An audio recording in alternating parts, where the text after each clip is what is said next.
Si hay algo que no le queda bien a nadie, es el ser autojustificado. ¿Qué quiere decir el ser autojustificado? El nombre así como coloquial, popular es santurrón, ¿verdad? Es decir, santurrón.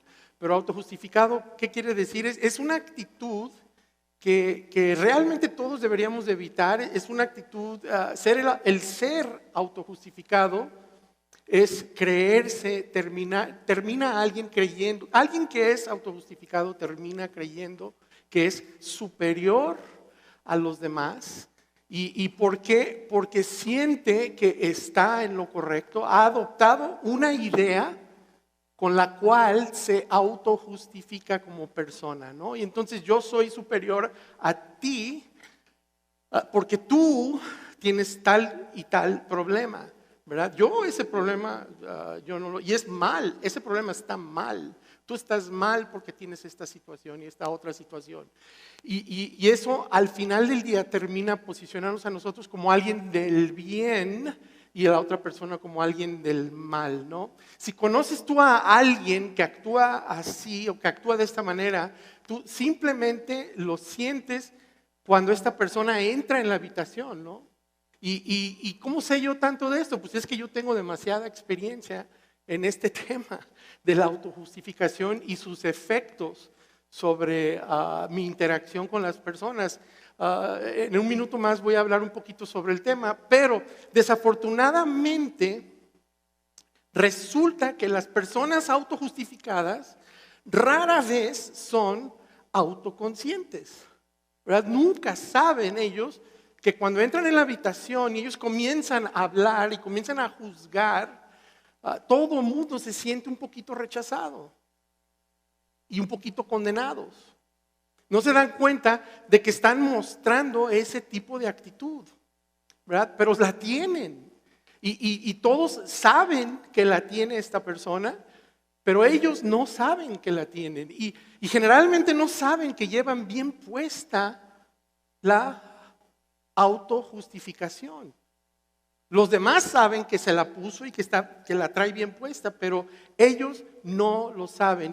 Entonces el ser autojustificado no es necesariamente algo religioso, aunque aplica mucho en el tema religioso, como que predomina en dos ámbitos que vamos a hablar un poquito más adelante, y uno de ellos es el religioso, pero la autojustificación realmente es un término, una situación humana y otra vez incorpora muchas cosas, no nada más la religión. Sucede que cuando nuestra rectitud nosotros la absorbemos tan interna y la internalizamos tanto que se convierte en parte de nuestra identidad. Y cuando cualquier punto de vista que tú tengas, cualquier punto se convierte en parte de tu identidad, inmediatamente, sin querer, tú lo internalizas para los demás, ¿verdad? Tú presupones que ellos se rigen por esa misma rectitud que tú tienes o que tú consideras que es tuya. Y no solo en esa situación, no solo tenemos nosotros la razón en esto, sino que yo en esta idea o esta forma de pensar, yo soy justo, ¿verdad? Por esta forma en la que yo pienso y esta idea que yo tengo internalizada. Hay algo más correcto en mí que en ti. Y por tanto yo puedo juzgarte a ti. Tanto así que nosotros desestimamos, depreciamos o a veces miramos con desdén y desprecio a los que no son correctos desde nuestro punto de vista, ¿no? Entonces, la realidad es que cuando una opinión sobre cualquier cosa, una opinión se convierte en una excusa para ser despectivo, para ser irrespetuoso con la persona que está frente a ti, la verdad es que pudieras tú tener toda la razón, pero ¿sabes qué? No eres justo. Definitivamente, según Jesús, no eres justo de todos modos. Entonces, vamos a hablar un poquito más sobre esto en un momento, pero hoy estamos en la quinta parte de nuestra serie investigando a Jesús y como lo hemos estado diciendo, esto se trata de cómo sabemos que Jesús es quien dijeron que era y por qué, si Él realmente era quien nos dijeron que era, ¿por qué lo seguimos? ¿Por qué vale la pena seguirlo? Y la verdad es que esto es algo que Lucas y muchas personas pensaron que valía la pena escribir y es lo que estamos estudiando ahorita, pero son temas importantes, estos temas en particular, cómo lo sabemos y por qué lo seguimos, porque la credibilidad del cristianismo está sentado en la identidad de un solo individuo, ¿verdad? Y este individuo es Jesús de Nazaret. Y si tú estás considerando, reconsiderando o dejando de considerar la fe cristiana, solo hay una pregunta pertinente con la que debes de luchar. Y la pregunta no es si Dios existe o no existe, que esa es una pregunta que lo hemos dicho, buena como para debatirla, divertida a veces un poquito calurosa o se calienta el argumento, pero esa no es la pregunta, tampoco.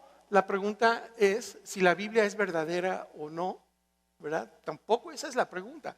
La verdadera pregunta, la pregunta más importante que tú te puedes hacer, es la siguiente. ¿Es Mateo, Marcos, Lucas o Juan?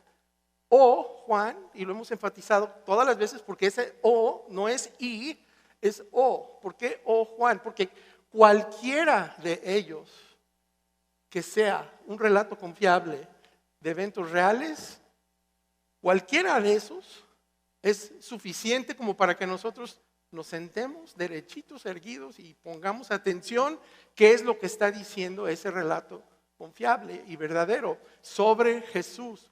Y en tal caso, otra vez, deberíamos de estar sentados poniendo toda atención. Entonces, en esta serie precisamente hemos estado explorando un relato de la vida de Jesús escrito por Lucas, y el libro que lleva el nombre del autor, que es Lucas, desde el principio Lucas nos deja claro que él no está sentado buscando inspiración para escribir un libro religioso. Lucas no está escribiendo un libro religioso. Lo que Lucas está escribiendo es una documentación de la vida de alguien, ¿verdad? Y en este caso es Jesús de Nazaret. Y Lucas no fue el único. Como nos dice él en los primeros versículos de lo que él está escribiendo, él nos dice, muchos han tratado. ¿Cuántos son muchos? ¿4? Yo no creo que 4 sean muchos, ¿verdad? Son más. Pero muchos han tratado de poner por escrito la historia de las cosas que se han cumplido entre nosotros, tal y como nos las transmitieron, y otra vez lo voy a enfatizar, como siempre, quienes las vieron, testigos oculares, testigos reales oculares, desde el principio y luego las proclamaron. Lucas no estaba escribiendo la Biblia, ¿verdad? La Biblia no existía. La Biblia se compiló y se armó 350 años después aproximadamente de Lucas. Él nos cuenta, sin embargo, lo que sucedió y lo registra para las futuras generaciones, para ti y para mí. Lo que Lucas estaba haciendo era documentar enseñanzas y actividades de Jesús. Él estaba documentando todo lo que Jesús hizo y dijo, que cambió los paradigmas, ¿verdad? Y que ofendía culturalmente al pueblo de ese tiempo, pero también liberaban, y también las cosas que él decía que dignificaban y que daban esperanza. Y esto es lo que está escribiendo Lucas. Y Jesús afirmó, según nos cuenta Lucas, saber cómo es Dios y saber quién le agrada a Dios. Y un ejemplo de esto fue lo que escribió Lucas, precisamente en el capítulo 15 de Lucas. Es otra parábola más, que hemos estado hablando de parábolas recientemente, pero esta es otra parábola que se volvió icónica, y creo que todos ustedes saben de esta parábola, pero el contexto de la parábola aclara después bueno, el contexto de la parábola nos aclara realmente el punto de la parábola. Según Lucas, el punto de esta parábola que vamos a hablar ahorita es que Jesús vino a hacer a través de su vida y ministerio lo que el Padre le había pedido que hiciera, ¿no? Entonces, fue por eso que Jesús marca sus mensajes o su idioma o lo que Él está comunicando. Él lo marca y lo define como buenas noticias. Entonces, resulta que así es como nos lo empieza a relatar Lucas. Dice, todos los recaudadores de impuestos y los pecadores, y esto es tan interesante, ojalá bueno, hay que aclarar que los recaudadores de impuestos en aquel tiempo no eran nada como Hacienda y Crédito Público, ¿verdad? Del día de hoy. Hay que aclarar eso. No es nada. Si tú trabajas en Hacienda, por favor, no te ofendas con lo que voy a decir, porque no era nada así. En aquel tiempo los cobradores de impuestos eran personas como con distribuciones o con permiso de parte de Roma de cobrar impuestos y lo que pudieran añadirle a los impuestos y cobrar, ellos se quedaban con eso. Entonces se la vivían quitándole dinero a la población y por eso no los querían tanto, pero tanto no los querían que ni siquiera caían en la categoría de pecadores. Eran todavía más abajito de pecadores, ¿no? Eran su propia categoría, recaudadores de impuestos. Pero en este caso, muchos los consideraban a ellos simplemente irremediablemente separados de Dios, ¿verdad? Por eso están mencionados separados aquí. Pero todos los recaudadores de impuestos y los pecadores se acercaron o se acercaban a Jesús para oírlo. Entonces, yo creo que en este momento Lucas voltearía con nosotros y dice, oye, ¿no es asombroso esto? ¿Verdad? ¿No crees tú que es asombroso que llegan, Jesús atrae a los pecadores y a los recaudadores de impuestos? A lo mejor, no sé qué pienses tú, pero a lo mejor nosotros dijimos, no, esto es vergonzoso realmente, ¿verdad? Aparentemente, no sé, ¿verdad? Si entrara una fila de recaudadores de impuestos y pecadores y se sentaran aquí al frente con todo y Jesús, ¿qué harías tú? ¿Verdad? ¿Cómo te sentirías tú si entra Jesús por esta puerta con su grupo de gentes que lo seguían? ¿Verdad? ¿Cómo vas a reaccionar tú? Y si nosotros nos daría pena, nos daría vergüenza o dijéramos, ay Dios mío, híjole, entonces ¿de qué lado de la ecuación estamos? ¿Verdad? ¿De qué lado de la ecuación estás? ¿Estás sentado con los fariseos o estás sentado con Jesús, ¿no? Pero ese es un tema importante porque la realidad es que las personas que no eran como Jesús le agradaban. Se reunían alrededor de Jesús para escucharlo y a ellos les agradaba Jesús. En nuestra vida, en nuestra sociedad, ¿nosotros agradamos a las personas que no son como Jesús o no los agradamos? ¿Verdad?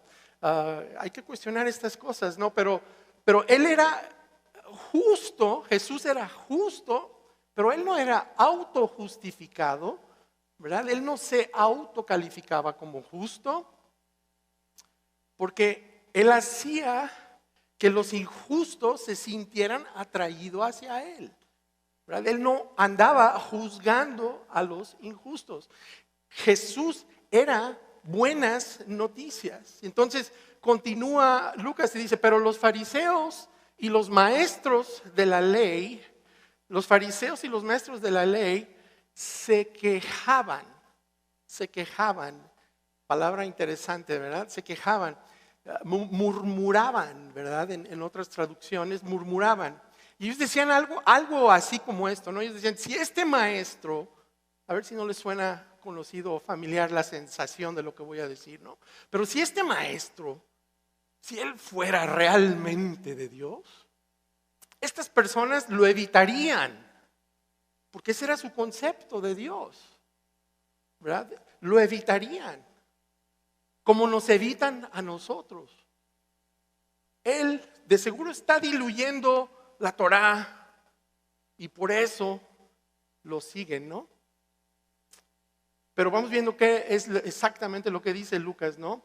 La ley se quejaban, este hombre recibe a los pecadores y come con ellos.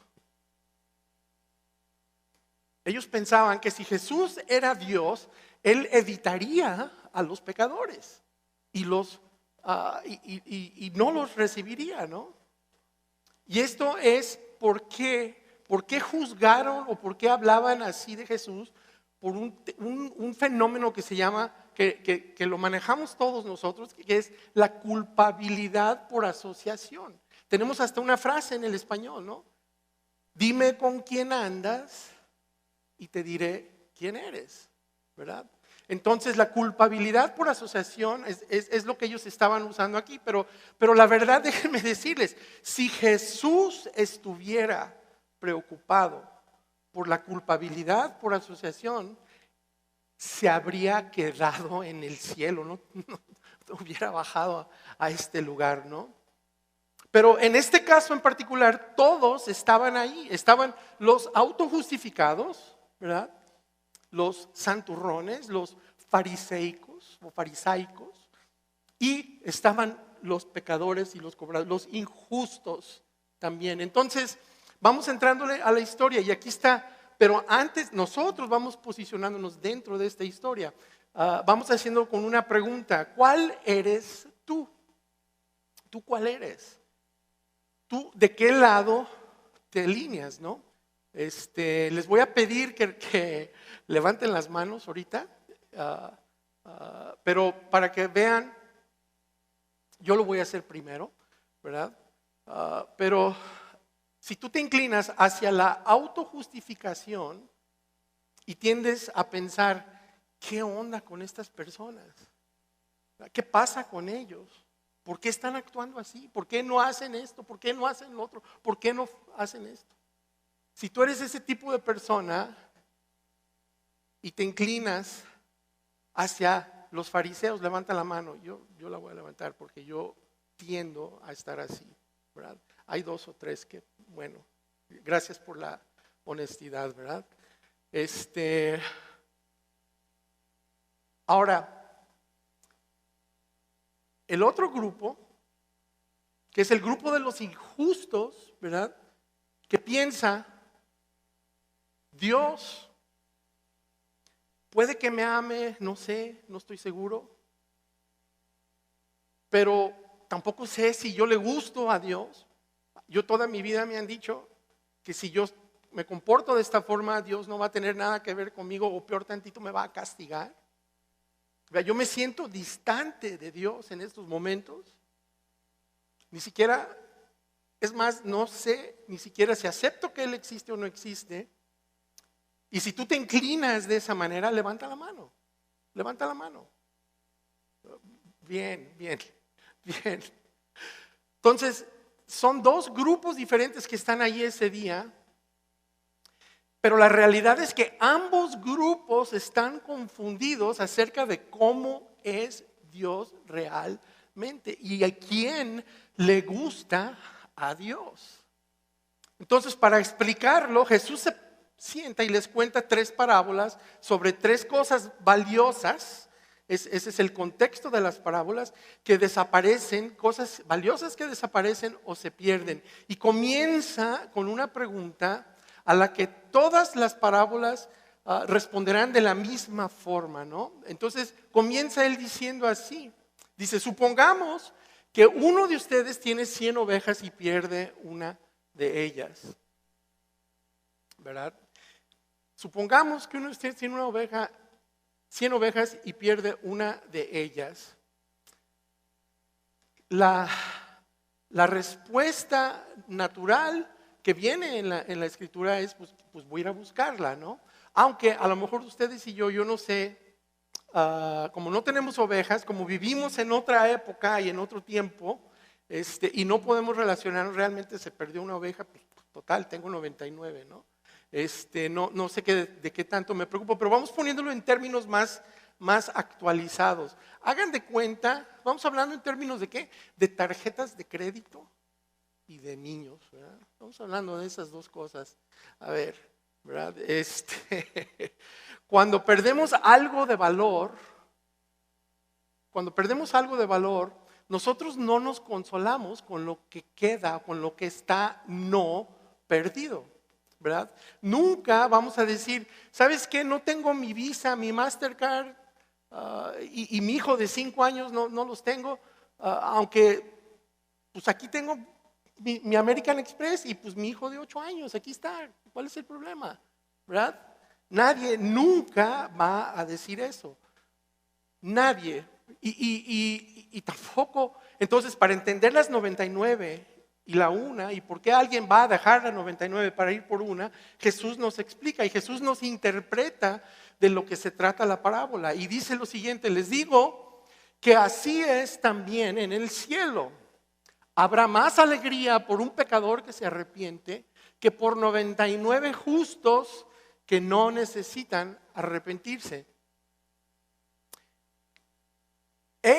Cuando ellos escuchan la palabra arrepiente, ellos entienden arrepentimiento, ¿qué quiere decir? Y lo que quiere decir es reconexión con Dios o volver a conectarse con Dios. Pero aquí hay algo importante, así, a ver, espérame. A ver, tú me estás diciendo que Dios ve a las personas injustas como algo valioso que se separó de su dueño. ¿Así ve Dios a los injustos? Y los fariseos o las personas que levantamos la mano, ¿verdad? Hace rato, a lo mejor voltearíamos y dijéramos, nosotros no lo vemos así. A lo cual Jesús de seguro respondería y diría, ¿sabes qué? Y por eso he venido, precisamente por eso.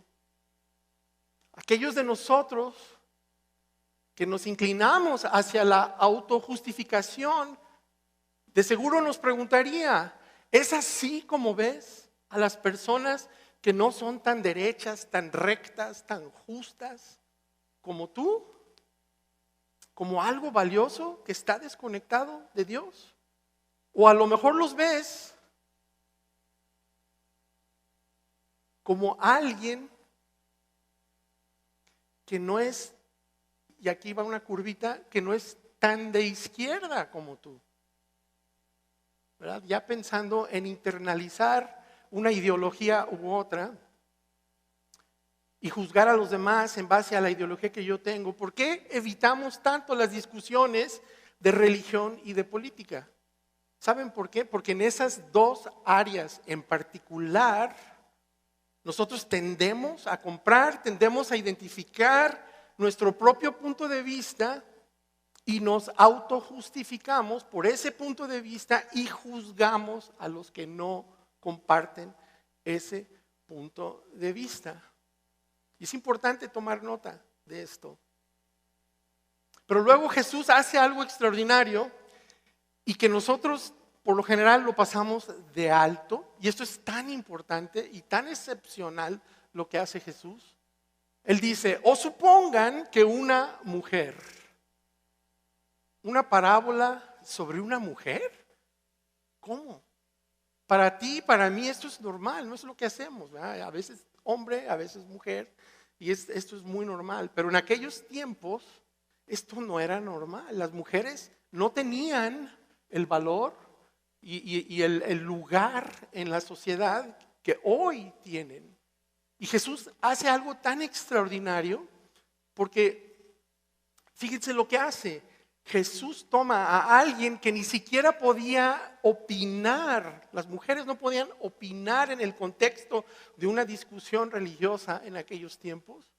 Y Jesús las toma, ¿y qué creen? Los que seguían a Jesús entendían cómo funcionaban sus parábolas. Y él siempre usaba a alguien en la parábola para representar a Dios. La última vez en la parábola usó al samaritano. Y esta vez hace Jesús lo impensable para aquella época, y él asocia al héroe de esta parábola con una mujer.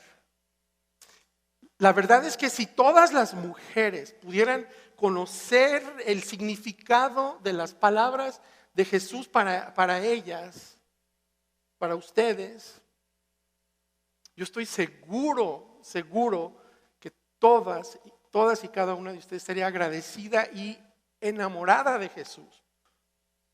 Porque Él, en contra de toda la cultura del momento, Él les dio un valor y un lugar y las trató de una manera excepcionalmente fuera del contexto de su cultura. Y ustedes lo encontrarían eso extraordinario. Nosotros no lo perdemos porque para nosotros, otra vez, es todo evidente, esto es normal para nosotros. Pero Jesús enseñó y Él demostró que todas las personas están hechas a imagen de Dios. Y esto fue un cambio de paradigma para el momento. Nosotros hoy lo tomamos por hecho. Pero volviendo a la parábola, entonces supongan que una mujer tiene 10 monedas de plata y pierde una. Y las mujeres en la audiencia, yo quiero pensar que están diciendo, yo quiero responder, yo quisiera, yo sé qué hacer. Pero no se atreven a responder. Entonces, Él responde por ellas. Dice, ella busca hasta encontrarla.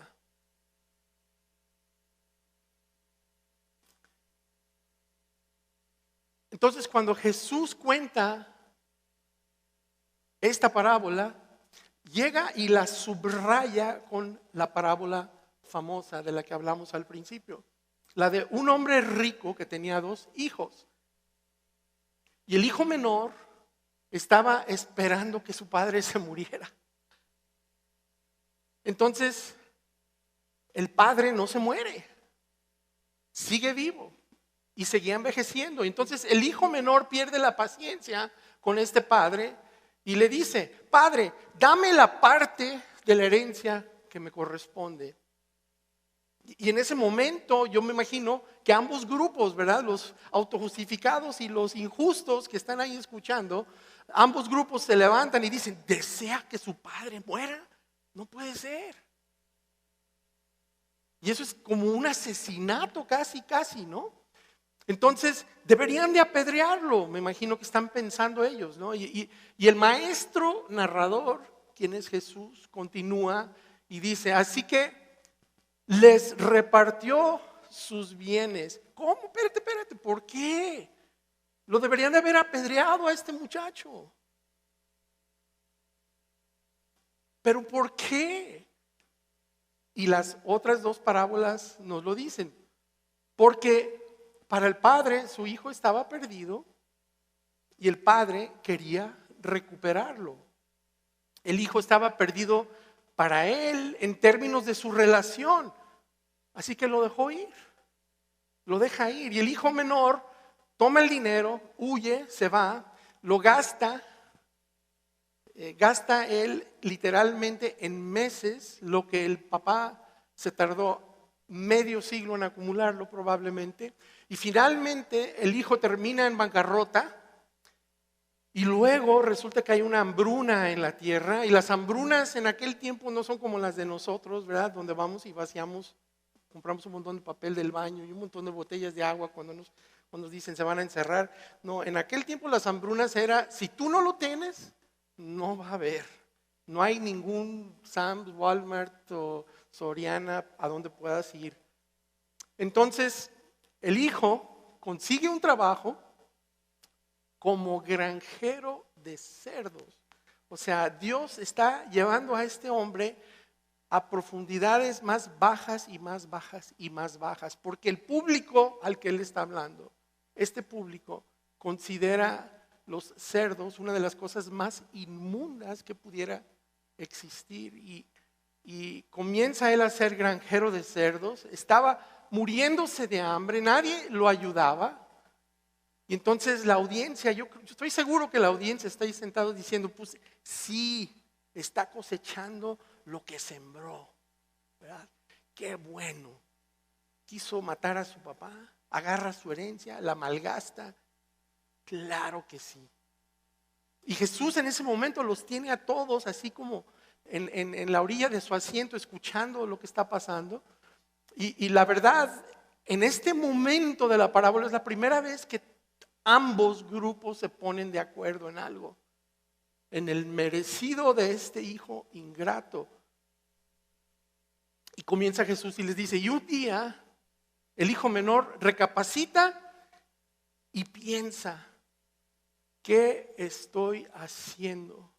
¿En qué me he convertido?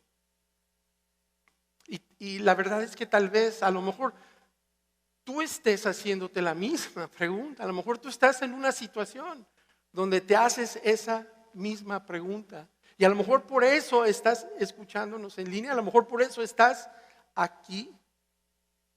Te miraste un día en el espejo y no reconociste a quien viste en el espejo. Y a lo mejor, y por eso, déjame decirte, has venido al lugar perfecto, al lugar correcto, en el momento adecuado. Déjame decirte que no es casualidad que estás escuchando esto hoy. Porque en esta parte de la parábola, Jesús está a punto de decirnos cómo es nuestro Padre Celestial y quién le gusta a Él realmente. Entonces el hijo menor continúa, los siervos de mi Padre están mejor que yo, y se le ocurre un gran plan.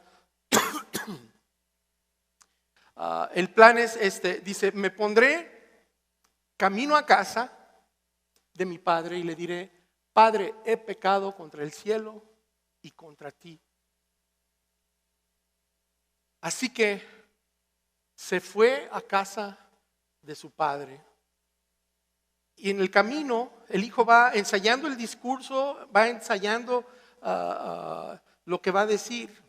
Y yo me imagino que la audiencia de Jesús están ahí sentados y están diciendo, esto va a estar bueno, esto va a estar bueno, ¿verdad? Cuando Él llegue, esto va a estar bueno. Porque la audiencia, ellos sabían lo que ellos harían en este caso, ¿verdad? Cómo le responderían a este hijo ingrato. Pero lo que no sabían es lo que el padre haría. Ellos no sabían lo que el padre haría, porque no sabían cómo era Dios, no sabían cómo era nuestro Padre Celestial. Y precisamente por eso es que ahí estaba Jesús en ese momento. Porque eso es lo que Él vino a explicar, es lo que Él vino a enseñar, a mostrar. Él diría cosas en su vida como esta. Él diría, si me han visto a mí, han visto al Padre. Perdón. El mensaje de Jesús a lo largo del Evangelio, a lo largo sobre todo el Evangelio de Lucas, es que Él vino para eliminar toda esa incertidumbre acerca de Dios Padre y de nuestro Padre Celestial y cómo es Él y cómo pudiera ser. Él lo hizo para que nosotros pudiéramos tener una relación con Dios vivo, con el Dios vivo, porque conocíamos a su Hijo y lo conocíamos a Él a través de su Hijo que se hizo uno, que bajó y formó parte de nosotros. Entonces, si tú quieres saber cómo es Dios, necesitas comenzar con Jesús. Necesitas comenzar a entender a Jesús, porque Él es Dios en un cuerpo que vino a revelarnos al Padre. Entonces, cuenta Lucas, cuando todavía estaba lejos, su padre lo vio y si el padre fuera como tú, o si tú fueras el padre, ¿qué palabra pondrías aquí en este espacio blanco, no? Cuando todavía estaba lejos, el padre lo vio y sé, ¿qué palabra pondrías? Si eres el hijo en la parábola, ¿qué palabra quisieras que estuviera ahí? Porque según Jesús, todos hemos sido, o a lo mejor todavía somos, el hijo en la parábola.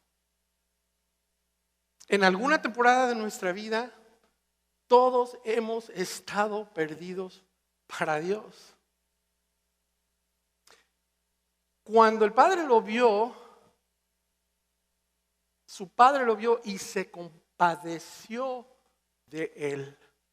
Se compadeció de él. Y yo me imagino la multitud. No, ¿cómo? ¿Cómo? No, no, no, no, no, no, no. Entonces Jesús se espera a que la multitud se calme. Sí, gracias. Se espera a que la multitud se calme.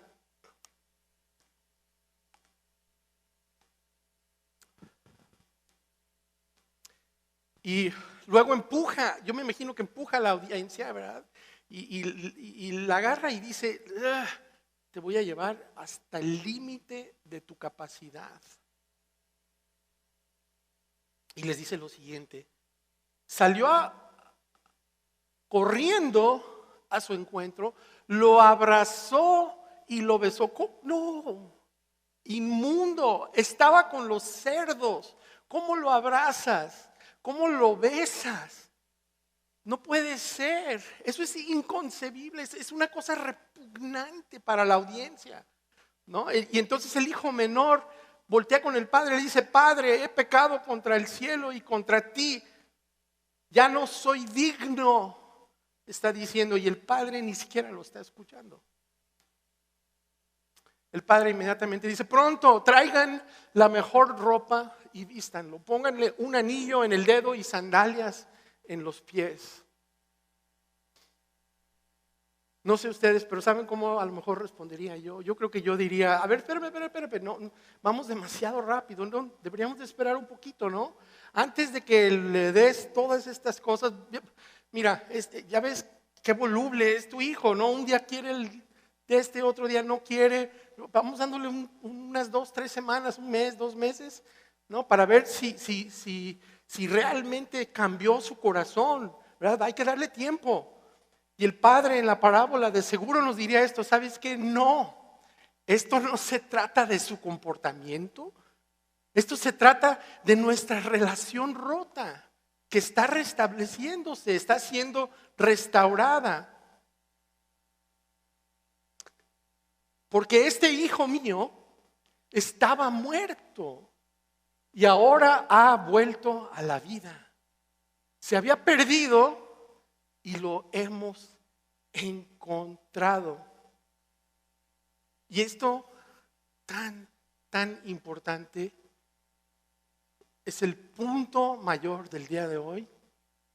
Pero la implicación aquí es que Dios no ve a las personas en categoría de buenas y malas.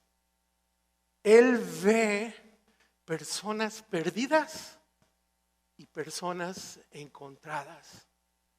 Personas perdidas y personas encontradas. Y como un dato curioso, para que algún día en alguna plática puedan ustedes sacar esto, ahí les va un dato curioso, pero el verbo griego perdido que se está usando en estas parábolas es un verbo que es apolumi o apolumi, y apolumi lo que quiere decir, bueno, es el mismo verbo perdido, y esta es la cosa sorprendente. Apolumi es el mismitísimo verbo que está en la misma palabra que está en la escritura más famosa que ustedes y yo conocemos, ¿verdad? Y es porque de tal manera amó Dios al mundo que ha dado a su Hijo unigénito, para que todo aquel que en Él crea no se apolumi, para que todo aquel que en Él crea no esté perdido para Dios, no esté perdido para Dios. Si nosotros viéramos a las personas en términos de personas perdidas o encontradas, en lugar de buenas y malas, ¿qué cambio habría en ti? Si a ti te vieran así, ¿qué cambio habría en las personas, cómo te tratan? ¿Qué hubiera pasado para algunos de ustedes, en línea o aquí? ¿Qué hubiera pasado si las personas de la iglesia esa que te rechazaron, qué hubiera pasado si ellos te hubieran visto de esta forma? ¿Qué diferente te hubieran tratado?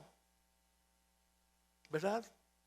Ahora, recuerden que hay otro personaje en la historia y de seguro, no sé si pudiera ser yo esta persona también, pero es el hijo mayor, el bien portado. Bueno, yo creo que ya no pude ser yo, ¿verdad? Pero el bien portado que lo hizo todo en cuanto al comportamiento, él lo hizo todo como debía de hacerlo, ¿no? Y cuando él llega a casa, ve que hay una fiesta grande, él se niega a entrar en la fiesta, el papá sale y el hijo le dice lo siguiente, dice, fíjate, tantos años llevo trabajando como un esclavo a tu servicio, sin desobedecer jamás tus órdenes. Pero ahora que llega ese hijo, no mi hermano, ¿verdad?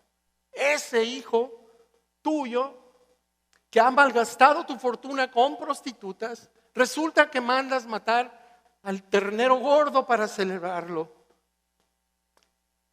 No lo entiendo, él no lo merece. Y si Jesús le hubiera agregado esta parte de la respuesta del Padre, a lo mejor habría dicho, ¿y quién dijo que esto se trata de merecer? ¿Quién dijo? Dice, yo estoy celebrando una relación restaurada. Y Jesús, le pone estas palabras en la boca del Padre, más o menos, dice así. Pero ahora, esta es una parafraseo de Lucas 15:32, tenía que celebrar y alegrarme porque este hermano tuyo estaba muerto y ha vuelto a la vida. Estaba perdido para mí y ha sido encontrado. El padre no dijo que el hijo menor era malo y que ahora era bueno. Él dijo, perdido y encontrado. Perdido y encontrado. Autojustificado, autojustificación, santurrón, farisaico. No le queda bien a nadie esto. Especialmente a los cristianos, a los que decimos seguir a Cristo. Ya sea en nuestra fe, en nuestra política o cualquier otra cosa, nosotros deberíamos hacer y pensar mejor. Porque resulta que no somos mejores, no lo somos. Simplemente estamos mejor porque estábamos perdidos para Dios. Y hemos sido encontrados. Estábamos muertos, pero ahora estamos vivos. Yo me pregunto, ¿qué pasaría? Y para no hacer el reto demasiado grande, pero ¿qué pasaría si una semana, durante la semana que viene, esta que inicia, nosotros nos dedicáramos a ver a todo mundo con los que nos topamos, no como buenos y malos, sino como perdidos para Dios y encontrados? El día que hagamos esto, ese es el día que vamos a dejar de juzgar a las personas, vamos a dejar de descartar personas. Y la verdad, déjame decirte, si tu versión de la fe cristiana te permite a ti juzgar a las personas y descartarla, déjame decirte, esa no es la versión de Jesucristo. tienes la versión equivocada. No tienes la versión de Jesús. Cuando nuestra rectitud se convierte en una excusa para descartar a los demás, para descartar a aquellos que nosotros consideramos que son menos rectos o menos correctos que yo, la verdad es que no somos tan correctos en ese momento como creemos que somos, y ciertamente no somos justos. Déjame hacerte una pregunta. ¿Tú te llenas de disgusto por las cosas perdidas? No. Las cosas perdidas tú vas por ellas. Tú las buscas y te vuelves a conectar con las cosas perdidas. Es lo que quieres hacer y lograr. Según Jesús, según nuestro Padre Celestial, tampoco Él lo hace. Él no lo hace. El Padre en la parábola sacrifica la mitad de su herencia con tal de atraer a su hijo de regreso. Jesús sacrificó toda su vida porque tú pudieras regresar y para que los demás también pudieran hacerlo. Él sacrificó toda su vida para las personas que tú tienes enfrente, a las personas a las que tú a veces juzgas, para que ellas también pudieran regresar. Él sacrificó su vida, y escucha esto, por tus enemigos. Él murió. No nada más por ti. La autojustificación no le queda bien a nadie. A nadie, especialmente a los cristianos, a los de fe. Y justo aquí es donde vamos a retomar la plática la semana que entra, en el último episodio, el último parte de esta serie de Investigando a Jesús. ¿Cómo lo sabemos y por qué lo seguimos? Padre, gracias por esta mañana. Gracias por tus palabras que nos retan de una manera profunda. Gracias por esta enseñanza que tú dejaste plasmada. Gracias porque Lucas escribió esto y lo dejó ahí para nosotros. Gracias por la oportunidad de reconectarnos contigo, Padre.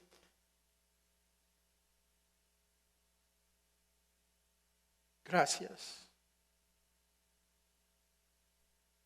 por haber sacrificado la vida de tu Hijo, porque tu Hijo lo hizo con amor, deseando hacerlo. Gracias por todo lo que eres y lo que has sido. Antes de irnos, tengo unas preguntas que les quisiera dejar. Y antes de darles las preguntas, les quiero decir algo. Si aquí hay alguien hoy que le interesa saber cuál es el siguiente paso que yo pueda dar, yo quisiera que nos visiten, por favor, al salir a mano derecha. Pasen a visitarnos al equipo de bienvenida y ellos les pueden ayudar con los siguientes pasos. Si es una pregunta de cómo puedo yo reconectar con Dios, ellos están capacitados para ayudarles y contestar esa pregunta.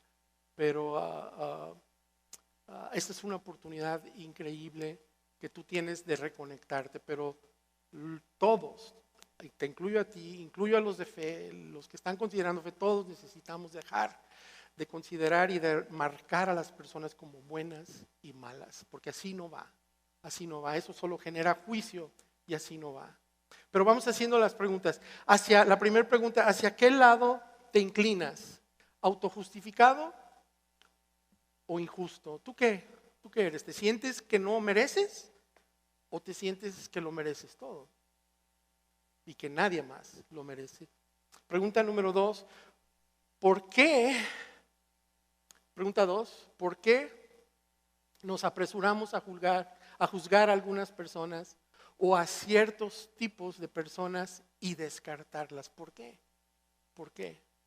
Y número 3, ¿quién en tu vida, esta está buena, quién en tu vida será más difícil de rebautizar como perdido en lugar de malo o malvado? Porque acuérdate, malo o malvado requiere juicio. Perdido, hay que ir por él, ¿verdad? ¿Quién es más difícil rebautizar como perdido en lugar de malo o malvado en tu vida? ¿Y qué diferencia haría si lo hicieras? Si lo hicieras. Nos vemos la semana que entra para cerrar la serie investigando a Jesús.